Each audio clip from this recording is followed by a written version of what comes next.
Cara Schulz.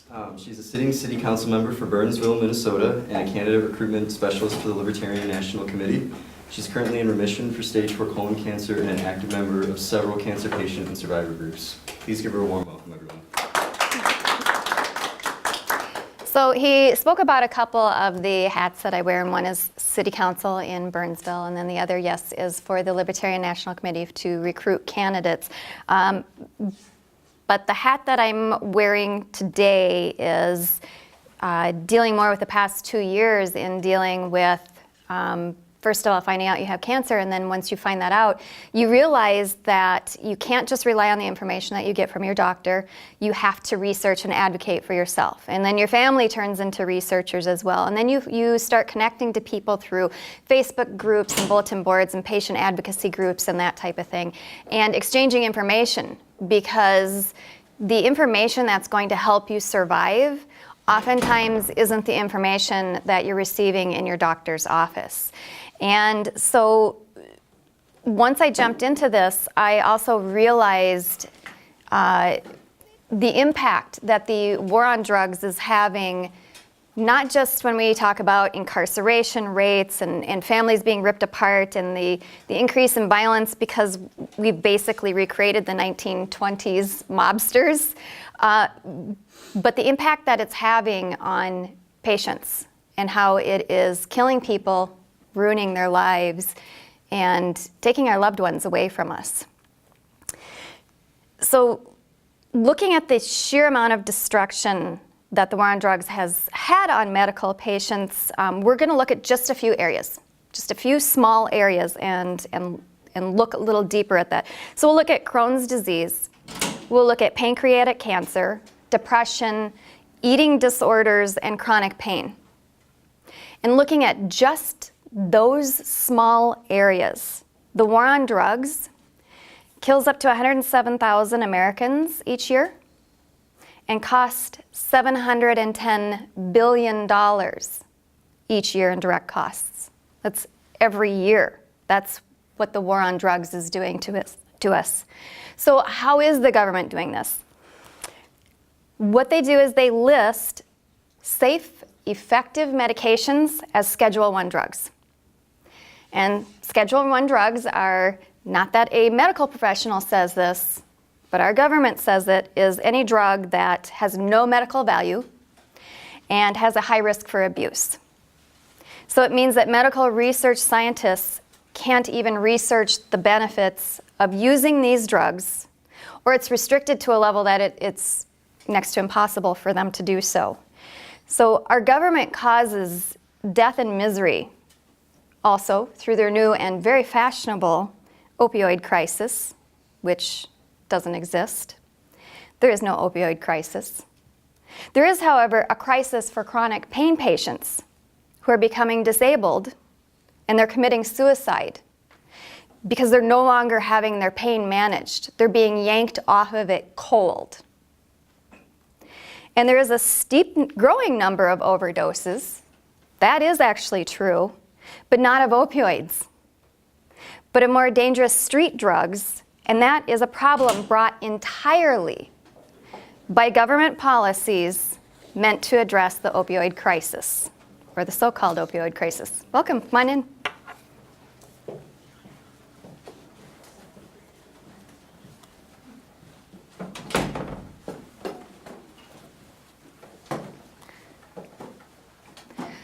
But first we're going to jump into a very small area.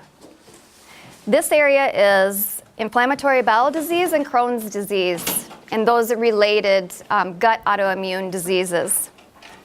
10 to 15% of the US population has some type of inflammatory bowel disease.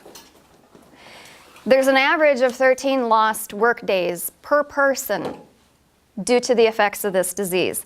And 1.5 billion is lost every year due to medical bills, lost work, out-of-pocket treatments, and costs to employers. So this is not a small problem. Welcome. Inflammatory bowel disease is a very common autoimmune disease, and it affects your large intestine usually. Signs and symptoms are usually pretty horrific cramping, abdominal pain, bloating. You may have constipation, you may have diarrhea, or you could just swing back and forth for the fun of it. So it's not a lot of fun to have. And I know there's a lot of jokes about it, but it's really a very debilitating condition. And many people that have it go through surgery after surgery, extensive treatment, and they still have no relief from it. So how many of you have had food poisoning? Okay, that's what it's like, but chronically. Like chronically and randomly at the same time. So that's the debilitating condition that it is. And it needs long-term management. This is not something that you cure. There's no cure for it. One drug, however, has been shown to be extremely effective in treating inflammatory bowel disease, and that's cannabis. Now, up until now, we had no clue why. All we knew was patients were telling one another to do this because it worked really well and they could have a normal life. But researchers had no idea because they couldn't even really look into it, why this worked. But now we do know, and the exciting part is not only do we know now how it helps this particular disease, it could help a whole host of other autoimmune diseases, such as rheumatoid arthritis, which affects many Americans as well. So they'll be looking into that. But if you look at your gut, okay, so your gut is kind of like a zoo of microbes inside. And you have a lot of good microbes, and that's how we're able to digest and get what we need from our food and then get the rest on out. So for healthy people, we have a natural chemical that coats, and what it does is it protects bad substances and microbes from coming into the gut and then killing your good microbes and killing your gut. But for people who have this type of autoimmune disease, they don't have that naturally occurring chemical, or they have it at such a low level that they don't have protection. So they have substances coming in and attacking their good microbes and also attacking their entire gut system as well. And that's an inflammatory bowel disease. That's it in excess. So how does cannabis help? Cannabinoids actually work the exact same way as that natural chemical, and they protect the gut. So they form that protective barrier for people who don't naturally do it themselves.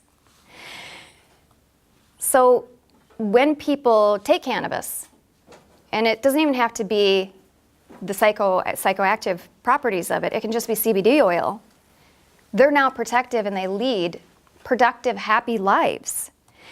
And because they don't think this is now specific to the intestine, like I said, we could be looking at something that could help treat not just rheumatoid arthritis, but things like lupus that strike people.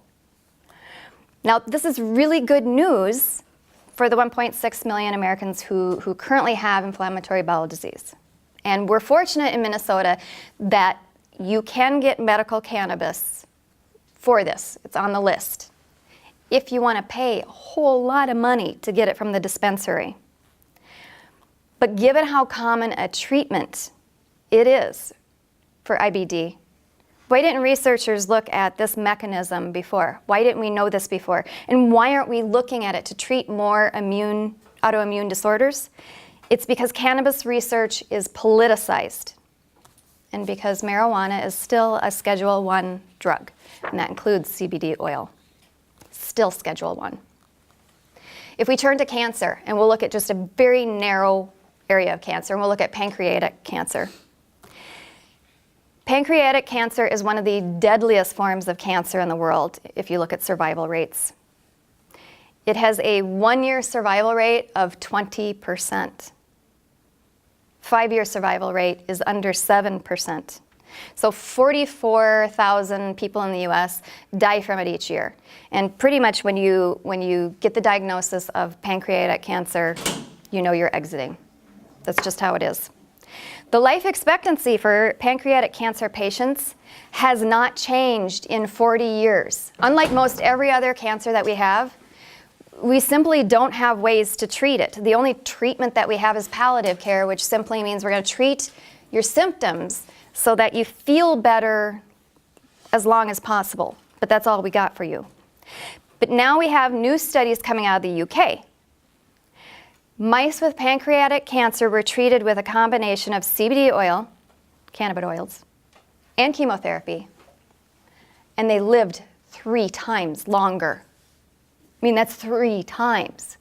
So for a person, that's 3 years, not just 1 year. You can do a whole lot of living in 3 years versus 1 year. That could be seeing your child get married, could be you getting married. A person could hold their grandchild.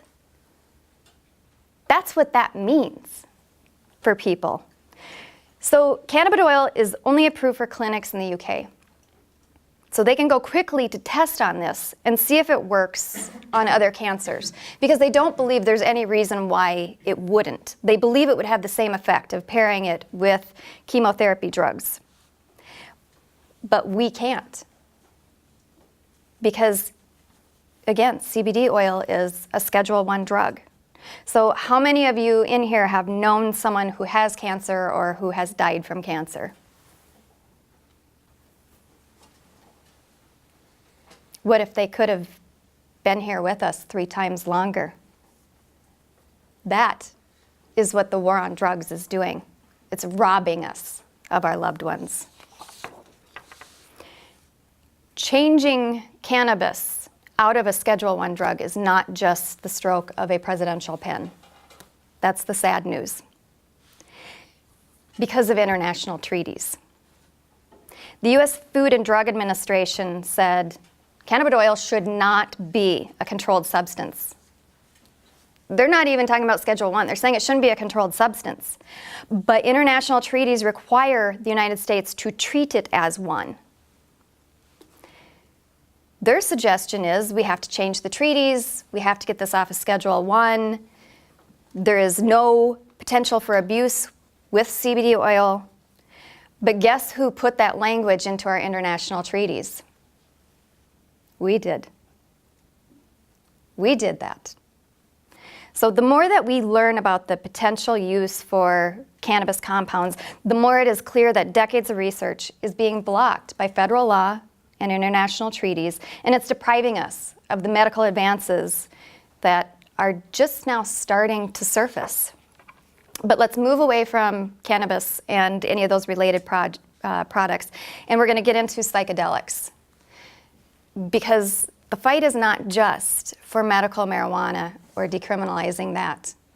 It's for a whole host of drugs that could really have some incredible breakthroughs for us.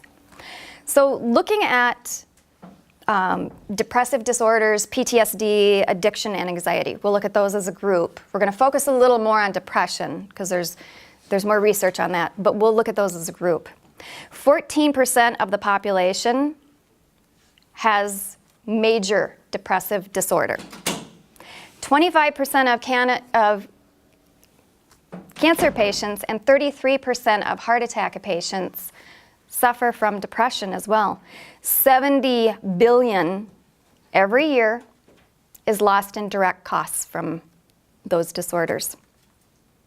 41 suicides per year, and the majority of them are from depression.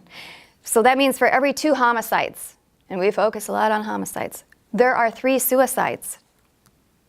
50% of unsuccessful depression treatments stem from the patient discontinuing medication because of unacceptable side effects.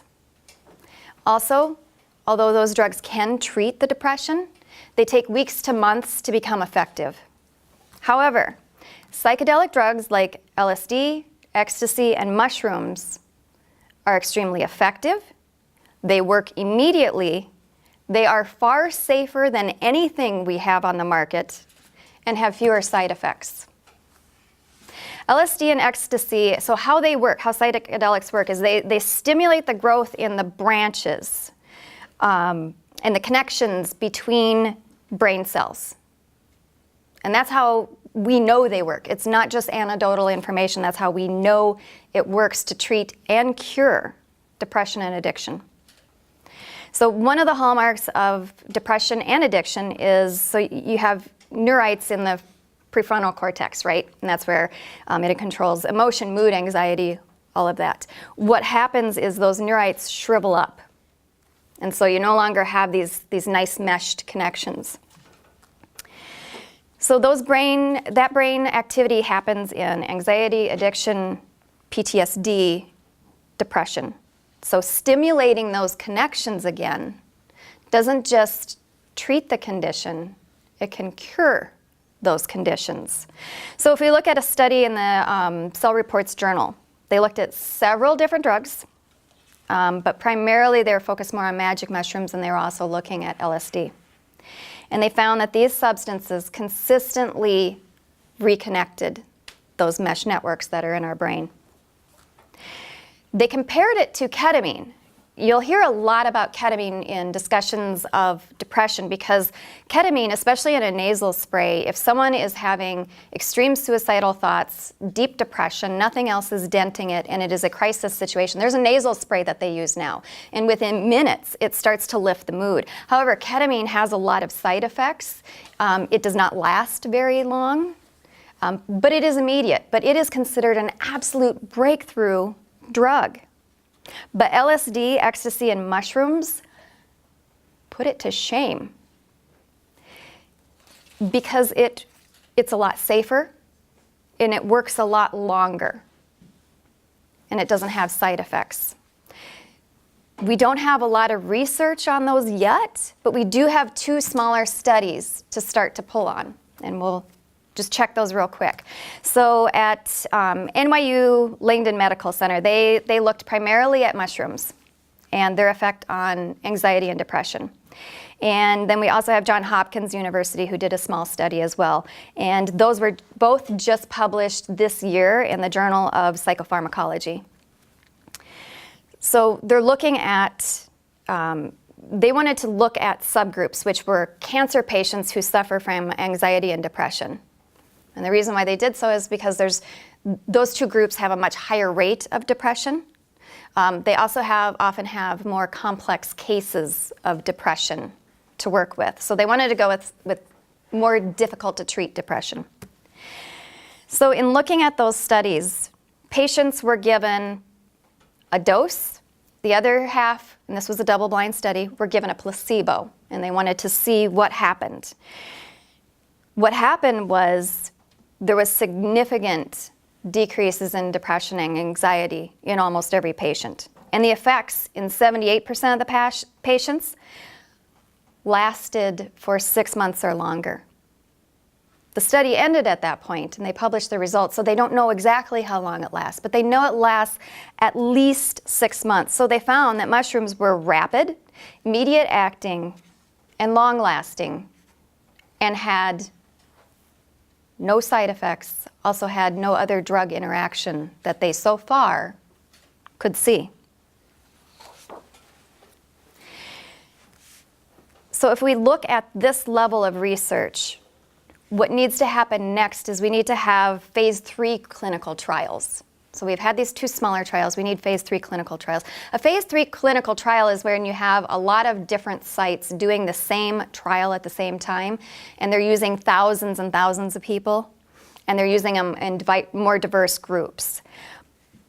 But here's the thing, we need that research to get mushrooms and psychedelics off of Schedule 1, but they have to come off of Schedule 1 to do the phase 3 research. So we're in a chicken and egg situation with them. But we need to start advocating heavily for this. And perhaps we would no longer have over 27,000 people kill themselves every year because of depression, PTSD, and anxiety. That's every year. Looking at eating disorders, we have another psychedelic. This one actually comes from the Amazon forest. So ayahuasca is a drug that Amazonian tribes use for religious ceremonies. Doctors wanted to know if it could help eating disorders because they were starting to hear of people with eating disorders going there to take part in these ceremonies and that it was a life-changing event for them. They wanted to check in this because 8 million Americans have an eating disorder. 5%, or about 400,000, die within 10 years. The relapse rate after treatment is between 35 and 41%. It's extremely hard to treat Eating disorders are very hard to treat. So what they did is they looked at 16 people who have an eating disorder, 11 of whom had partaken in one of these ceremonies. And they wanted to see how did this affect. For 11 out of these 16, after 2 years, they no longer had any symptoms or behaviors of an eating disorder. That was a huge number. In addition, they also said they had reduced anxiety, reduced depression, they no longer had suicidal ideation, and for a few of them, it also cured them of substance abuse. They no longer abused substances after that. Now, this was a very small study. But again, it's exciting. We don't know why it happens, but we can't even get the research done because it's Schedule 1. And now we'll get to something that is complete and utter bullshit, and that is the opioid crisis. And they're absolutely flat out is not an opioid crisis. What we do have, though, is we have a chronic pain crisis in the United States. So chronic pain is the number one reason why people in the United States go on disability. 100 million Americans live with chronic pain, many of them so bad that they cannot work, they cannot take care of their families, it's destroying their mental health and their lives. $635 billion every year in direct costs. That's lost work, that's paying medical bills, it's employer expenses. It's also the second most common reason people kill themselves. An estimated 6,170 people kill themselves every year because they cannot take that level of pain. They can't stand it. They euthanize themselves. Now, both the FDA and the CDC have recently taken steps to do what they call this crackdown on this opioid epidemic. Okay, and they'll cite numbers to you ranging from about 72,000 to 29,000 deaths per year, and they're saying that that's because of prescription opioid use. Someone, hurts their knee, they get a prescription for opioids, they get hooked, and then that's it, and they die. This is not what's happening. This is not driven by chronic pain patients getting hooked. There is a rise in overdose deaths, but it is by bad public policy driven by seriously bad information. You may hear that 80% of heroin users started out with prescription medications. That is absolutely, utterly false. And you may have seen people, which is anecdotal stories of people who, with addiction, blame it on medical use. And I'm not going to say that doesn't happen. What I am going to say is it's extremely rare. Those are anecdotal stories, and they trot those out to hook you in emotionally so that you support this crap that they're doing. Don't fall for it. Here's the reality of it. This is according to a large, annually repeated survey in the National Survey on Drug Use and Health. 75% of all opioid misuse starts with people using medication that was not prescribed for them. This is black market. This is not people with an injury that get hooked while they're on pain medication. A Cochrane review of opioid prescriptions for chronic pain found that less than 1% of those who are screened first for a prior drug addiction develop an opioid addiction. Less than 1%. Okay? Another slightly more recent review put the rate of addiction amongst people taking opioids for chronic pain at below 8%. 90% of all addictions, and I don't care what drug it is, starts in adolescence and starts with alcohol. So when they talk about opioids being the gateway drug, or cannabis, that would be a lie. So this type of alcohol abuse, not medical treatment with opioids, is the risk factor in developing an addiction. And if you look at other studies, like University of Michigan recently completed their study, and they do their Monitoring the Future survey. And it includes thousands of students. They also back this up on this below 8%, and that it starts in adolescence and it's actually with alcohol. It's not other drugs. If we look at the Journal of the American Medical Association, they looked at opioid overdose victims in emergency rooms in 2010. Looked at every single one of them. Okay? These aren't people who died, but they came in because they had an overdose and needed treatment. 13% had a chronic pain condition. The insurance industry looked at 1 million claims of opioid prescriptions. So they just looked at everyone that has an opioid prescription, right? 1 million of them looked. Less than 5% of their patients were misusing drugs by getting prescriptions from multiple doctors. They were doctor shopping and trying to get extra. Less than 5%. All of this means that the steps the government is taking to limit prescribing opioids for chronic pain patients, the only thing it does is hurt chronic pain patients, causes misery, it's torture, and does absolutely nothing to affect or stop addiction. Nothing. So what steps are the government taking? What have they been doing? This kind of started in 2010 is when we saw it, but it's really ramped up in the past couple years. Last year, the Centers for Disease Control issued what they told us would be voluntary guidelines, but it turned out to be inflexible rules affecting how doctors prescribe medication for chronic pain patients. But it's also affecting stage 3 and 4 cancer patients.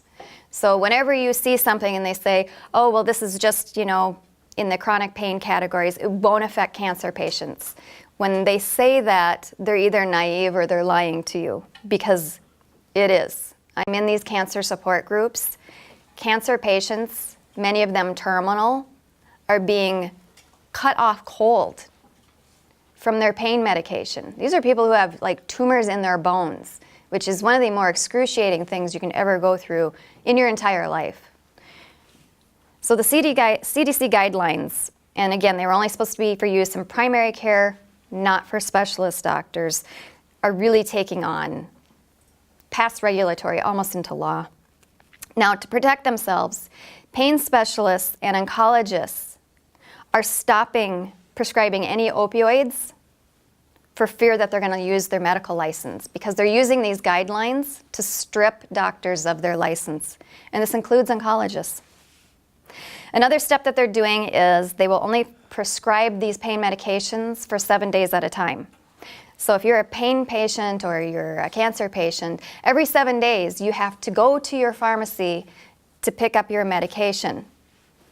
No matter how you feel, no matter how bedridden you are, every 7 days. Oh, come on, you can do that, right? Just run on over there. There's times when you're hoping you can brush your teeth. That's your only goal for the day.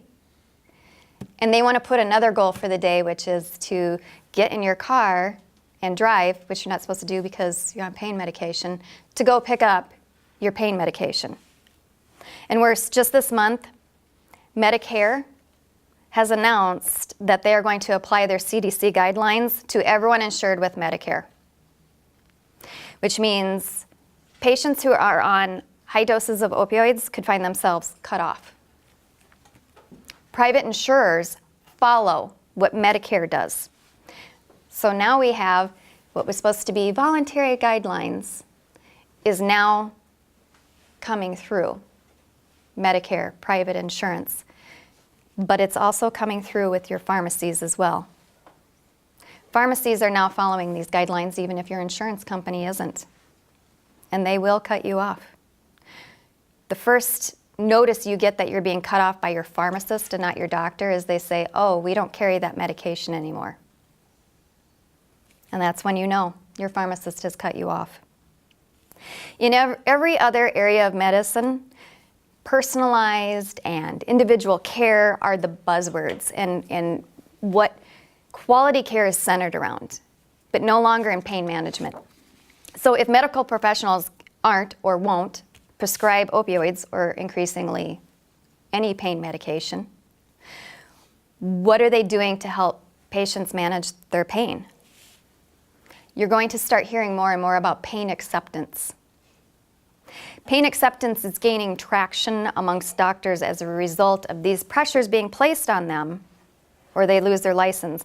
And the movement is exactly how it sounds. It means asking patients to just accept and live with their pain for months, for years, for the rest of their life. They suggest yoga or maybe some meditation.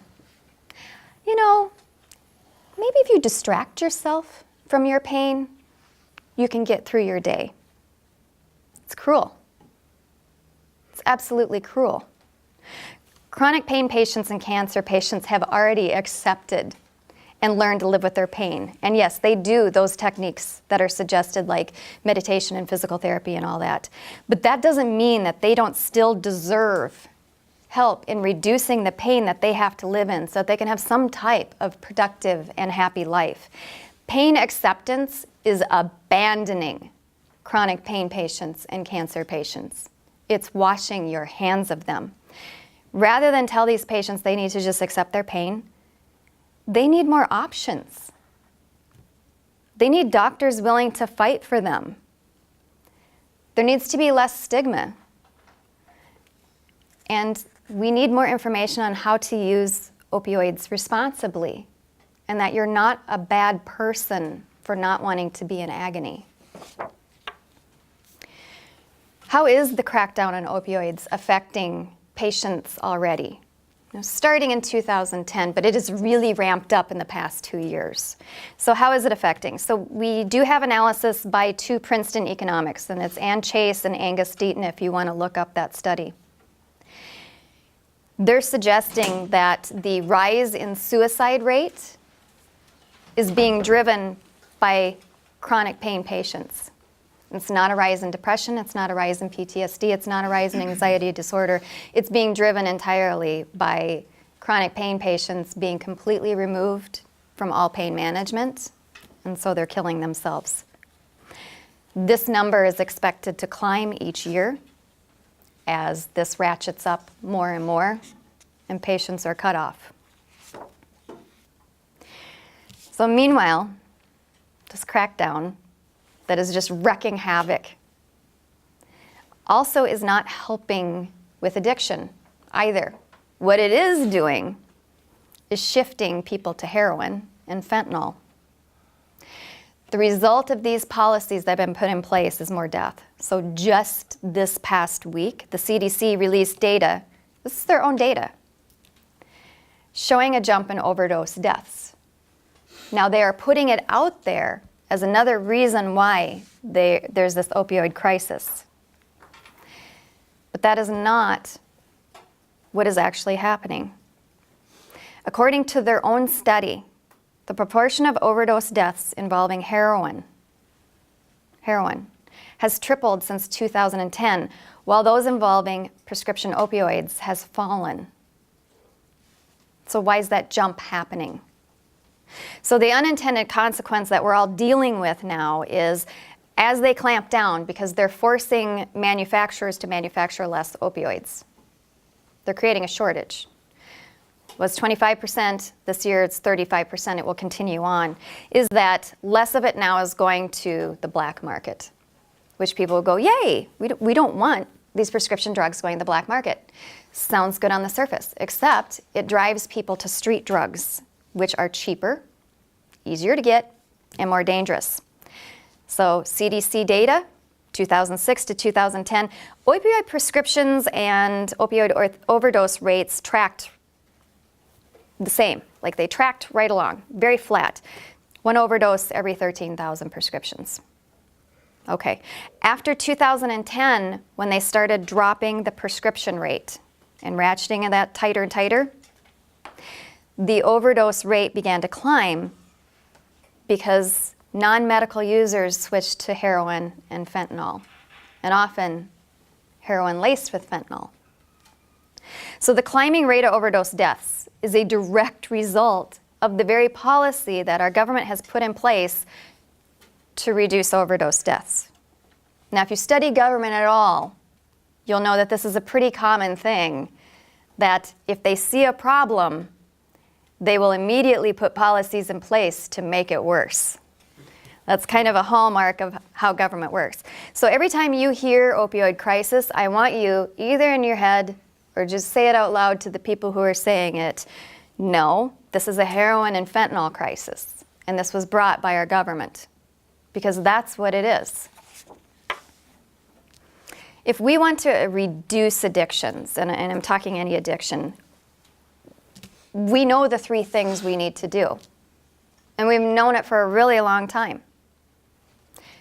Treating childhood trauma, mental illness, and unemployment. That's the majority of addiction right there. Those 3 things. 2/3 of people with an addiction had at least one severe traumatic childhood experience. They were sexually abused. There was a death of a close loved one and they weren't able to form a reattachment to someone. They were abandoned, that type of thing. So we need to help abused children, and we need to identify them as they are children and start helping them. At least half of people who have an addiction also have a mental illness. Now, we don't want to stigmatize people, we don't want to label people, but we want them to get the help that they need so they aren't having to self-medicate, because that's what they're doing. They're trying to fix their own problem. But mental health is not a do-it-yourself project. You need some help. And the final risk factor is poverty. And it's not so much not having money, it's the hopelessness and the marginalization that comes along with poverty. So if you look at addiction rates amongst people who make less than $20,000 a year, it's 3 times higher than for people who make $50,000 a year. So not a huge economic shift, but a huge shift in our addiction rates. So our government thinks that you can solve addiction by busting dealers, cracking down on doctors, telling pain patients and cancer patients to just buck up. And the reality is that we need to go to the root of the problem, which is despair and isolation. But there is a ray of hope, and I'm going to bring it on back to cannabis. In states that have legalized marijuana, they thought, oh geez, we're going to see all these people in hospitals from the marijuanas. Didn't happen. But what did happen was they treated far fewer opioid overdoses. Hospitalization rates for opioid painkiller abuse dropped 23% in states that have legalized marijuana. Hospitalization rate for overdoses dropped 13%. So that right there, if the government wanted to do a regulatory process to help with addiction, and they were like, oh, forget those kids, they can buck up too. We want to do something regulatory. The best regulatory thing that they could do right now would be for every state and for the federal government to legalize cannabis. But what can we do? What can we do right now? Well, we can watch for legislation. Every time they try to push legislation that not only doesn't help, but it hurts. Watch for that, such as efforts to make kratom a Schedule I drug. That comes up perennially. They're pushing and pushing on that. Or, like in Minnesota, when our governor was proposing a 1 penny per pill tax on opioids, because that's what you want to do. People who are already having a crisis health situation, you'd like to raise their costs, because that's a good idea. We can also keep our eye on, and there's a group called the Minnesota Opioid Prescribing Work Group. Sounds benign? Not benign. It's headed by State Rep Baker, State Senator Chris Eaton. And it wants to place even more restrictions at the state level on doctors prescribing pain medications. We can vote out county attorneys, sheriffs, and legislators who are drug warriors. If they're a drug warrior, I don't care if they're team red, team blue, team whatever color your team is, they're not your team. Vote them out. We can counter misinformation on the drug war, wherever we find it. Whether you're having a face-to-face discussion, every time you see someone share an article, that type of stuff on, how wonderful the drug war is and how wonderful this is, and we need to crack down on opioids, and the list goes on and on. You all see it on your social media. You hear it face to face. Push back on it. And every time someone says to you, opioid crisis, say to them, oh, you mean the heroin and fentanyl crisis that the government is exacerbating, that crisis? Push back and push back hard. Now, we're winning the battle on cannabis, and that's after decades of hard work. But we need to do more. We need to fight for medical research and use of the many drugs that are currently Schedule I drugs. Because the hidden victims of the war on drugs, and that is 1,735,000 cancer patients every year, 50 million people who have autoimmune diseases, the 8 million with eating disorders, the 45,186,000 Americans who suffer from depression are counting on us. Thank you. Do you have any questions?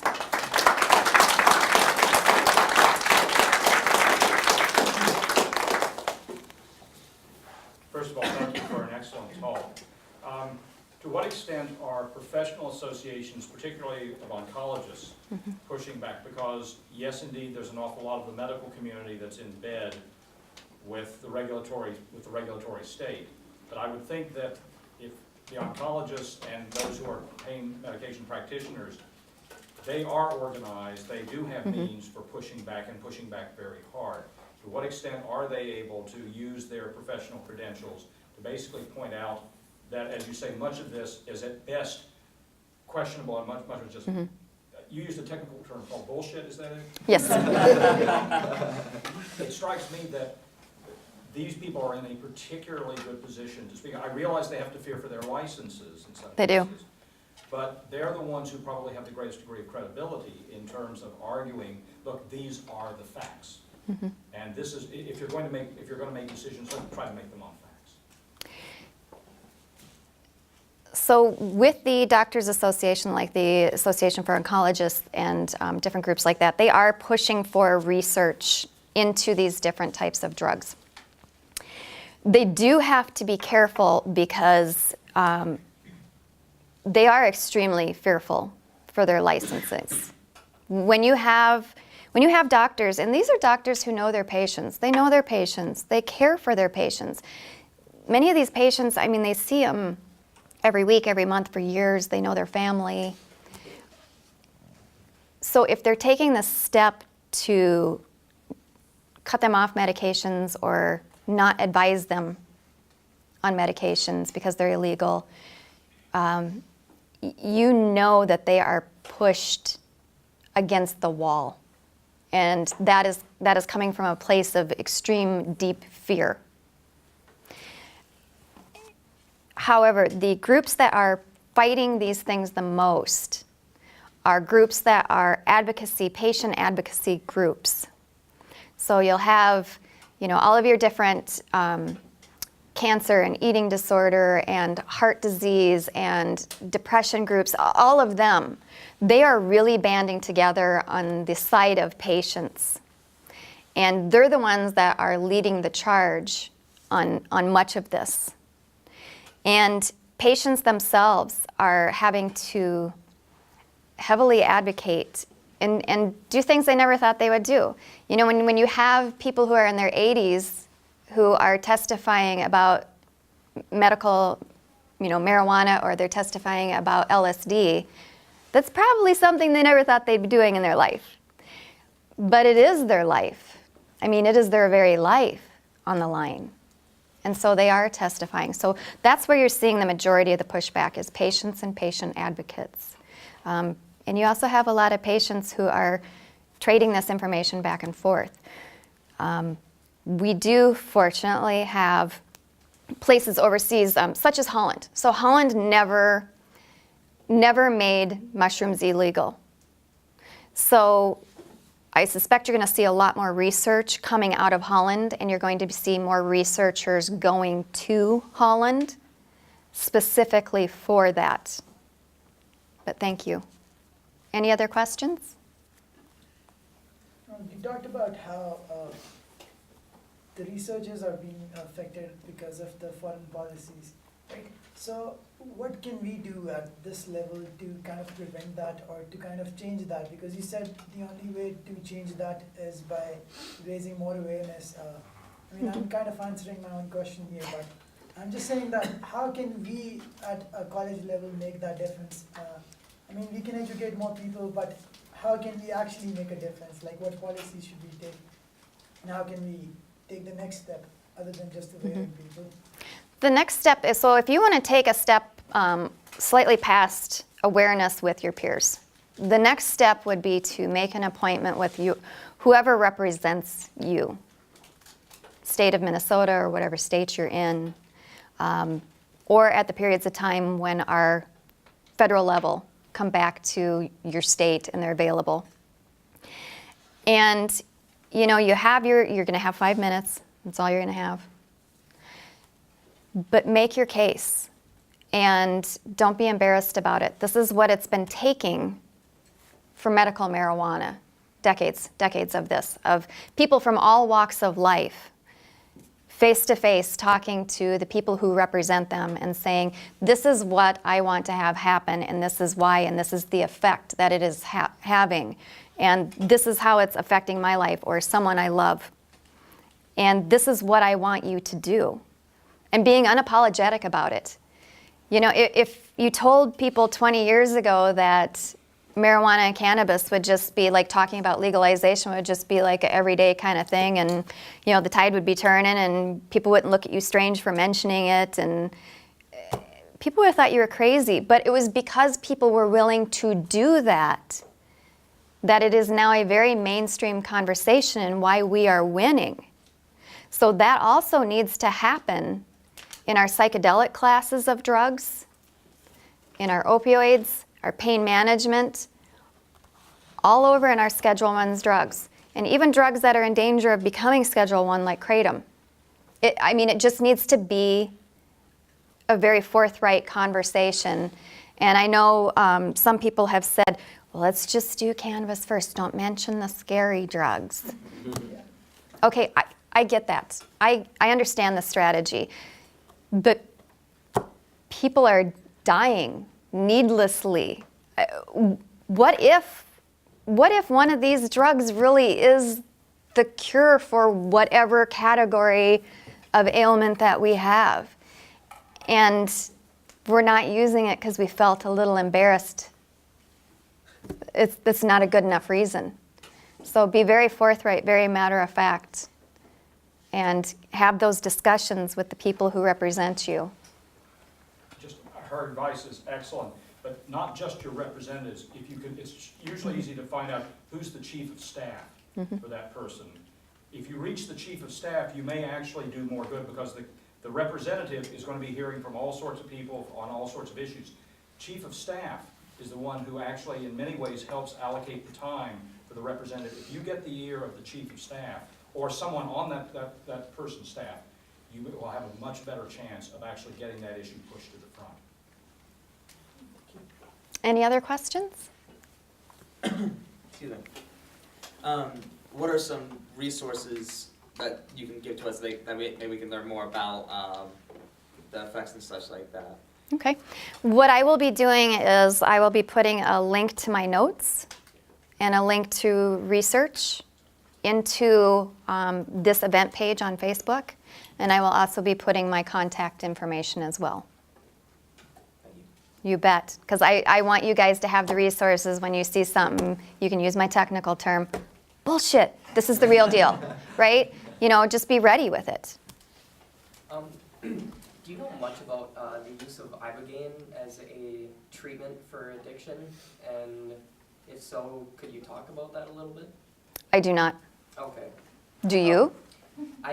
Not much. I know that it's a psychedelic, and it usually gives pretty bad trips, but it's been used as a treatment for withdrawal symptoms of opioids in particular.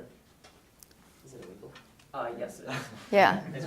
Yeah, so it's not very well known. There's not a whole lot of information on it. The psychedelic classes, yes. Yeah, the psychedelic classes are extremely exciting. It's an extremely exciting class of drugs and what it's able to do. You know, some of the hope on the psychedelics is that it's able to help with nerve damage, that it would help with nerve regeneration that they're seeing. So there's so much that it could do. You know, so many people suffer from neuropathy, and that's one of the drugs that they're thinking could really help with that. So yeah, the psychedelic classes, I mean, those are the ones that show the most promise, and yet those are the ones that are the most closed off to any type of research. You know, when hospitals even mention, or researchers even mention that they're thinking about including those classes in any type of research, they get told, interesting that you're going to do that. So you also receive public funds for some of your research. Boy, I don't know if that would happen anymore. So they're not directly told that funding would be pulled, but they get the message. Funding would be pulled.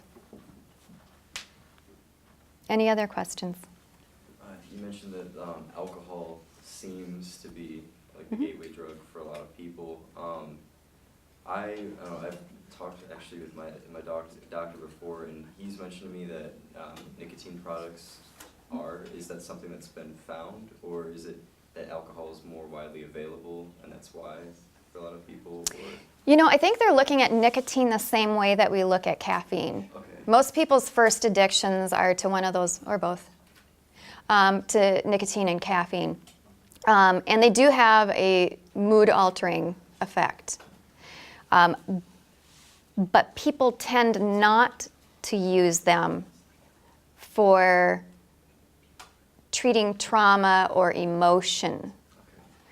They tend to use them for like that up feeling, for energy. And so the thought is that that doesn't play as much of a role in future addictions as alcohol, which when people are drinking to excess, you're not doing it as an energy drink. If these drugs don't have death as a side effect, but there are prescribed drugs that do, Yeah. why are these drugs regulated more heavily? It's because the people making the decisions aren't doctors. So the people who are making the decisions are making the decisions based on emotion, and they're basing them off of primarily, so we all have a disgust response. There's certain things that trigger a disgust response in us. Some of them are innate. If you stumble upon something rotting, you have a disgust response. But a lot of them are trained. And so when we're younger, we're trained to have disgust responses to certain things. And so there's been so much heavy education to tell you to just say no to drugs, and all these drugs are bad, and there's nothing good about them, and if this happens, if you do the marijuanas and the needles, you're going to die. And so you have all of that, right? And so what they've done is they've triggered a disgust reaction, and that short circuits logic. It's very hard to think through and get past a disgust reaction once it's ingrained in you psychologically. And that is what's happening, and that is what's like the reptilian part of your brain. Like that's what's driving drug policy in the United States, is the reptile brain. Do you think that the research is only being prevented because our healthcare system is so, it's such a huge part of our economy, it generates in so much revenue? Do you think it's trying to prevent that? Because I mean, if people are not getting sick or if they are not having issues, then the whole system is going to fall, and then eventually the people that are making big bucks won't make anything. Do you think that's one of the more important reasons why the research isn't being pushed? I truthfully don't think so.